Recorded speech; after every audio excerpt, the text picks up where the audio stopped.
You wake up in New York at 9 a.m., and you just found out there's a major networking event in London in 5 hours. Imagine if you could hop on a plane at noon and make it there on time. You're landing in about 1 minute. Thank you.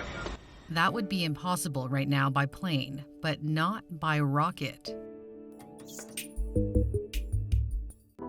Elon Musk's greatest ambition is to use Starship to build a city on Mars, which I talked about in the previous video. And while working on that plan, he thought about another use for the spacecraft. Maybe there is some market for really fast transport of stuff around the world. That was Musk in 2016, and the market has now expanded to moving not just cargo, but crew. If you build a ship that's capable of going to Mars, well, what if you take that same ship and go from one place to another on Earth? SpaceX wants to take people from place to place on the planet, making most long-distance trips in less than 30 minutes and going anywhere around the world in under an hour. While passenger planes travel up to 575 miles per hour, Starship will go nearly 17,000 miles per hour. And instead of flying above the clouds, it'll fly above the Earth. The great thing about going to space is there's no friction. So once you're out of the atmosphere, you will go, it will be smooth as silk, no turbulence, nothing. But that doesn't necessarily mean your ride will be very comfortable. It will feel sort of like Disney's Space Mountain roller coaster, which means you'll need some sort of restraint mechanism.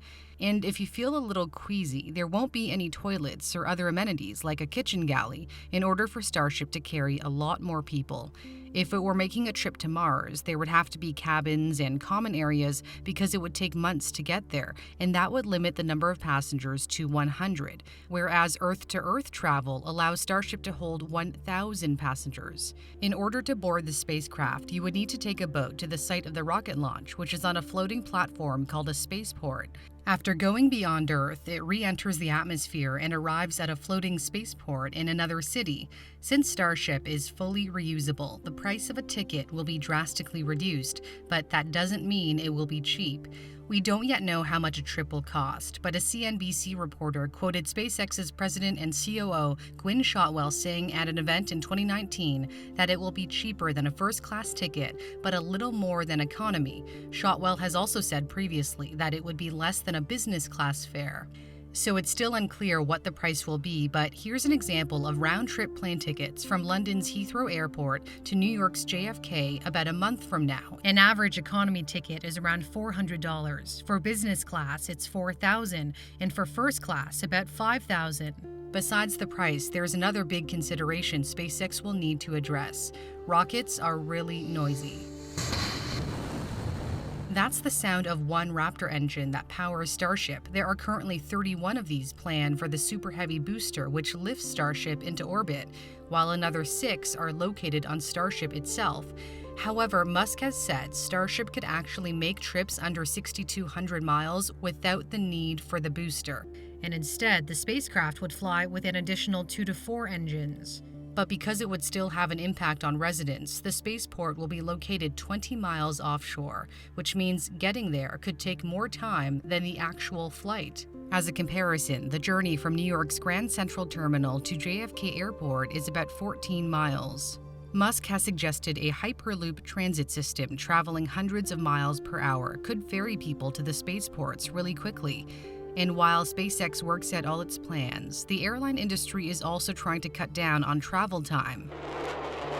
Supersonic planes, which travel faster than the speed of sound, could be returning. The Concorde stopped flying in 2003 following spiraling maintenance costs.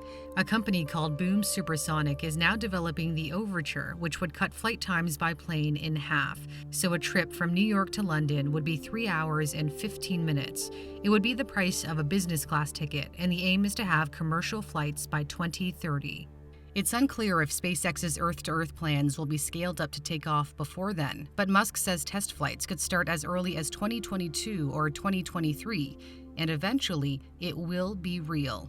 When it is, it could change how we live and even where we live. Although we might have to wait a while, the future of air travel could be in space. Thanks so much for watching. I'm Cindy Pom. So if you could afford a trip on Starship, would you use it to go to another city? Could you stomach the ride? I'd love to hear what you have to say. You can leave a comment in the section below. By the way, I want to take this opportunity to thank my patrons. If you like what you see, give it a like, and don't forget to subscribe to my new channel. I hope to do a lot more stories on topics that I find super interesting and important. See you soon.